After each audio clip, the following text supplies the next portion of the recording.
Hello guys, kapag magbalat daw ng sibuyas, kailangan, ayan sibuyas guys, babalatan ko siya. Kailangan daw may asin para yung mata mo hindi tutulo yung luha. Kaya meron po akong asin guys dyan sa harapan. Ito guys, may asin po siya.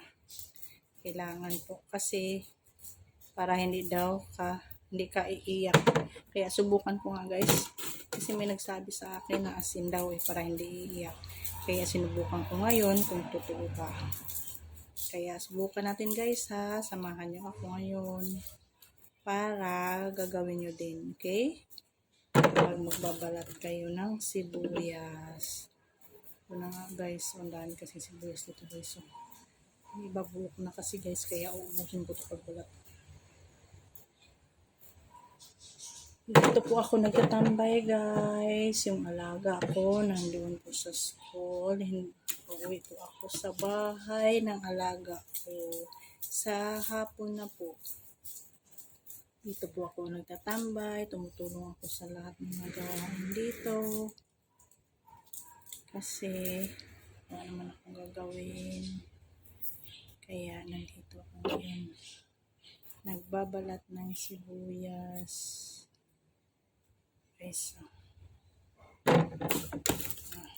wala nga ako. Nalalapit ko yung mata ko sa asin para hindi tutulo, para hindi ako iiyak.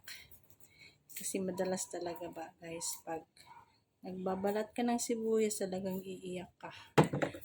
Kabalat mo lang, iyak na hanggang matapos.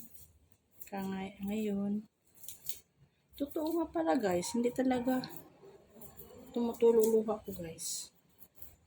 Kaya subukan nyo rin. Asin. Ito yung asin guys. Ito yung asin. Yay! Yan ang asin guys.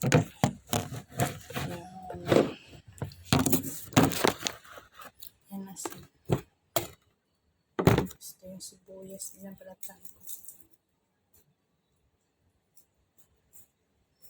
Kailangan kasi yung asin daw lalagay sa harapan kung saan ka nagbabalat.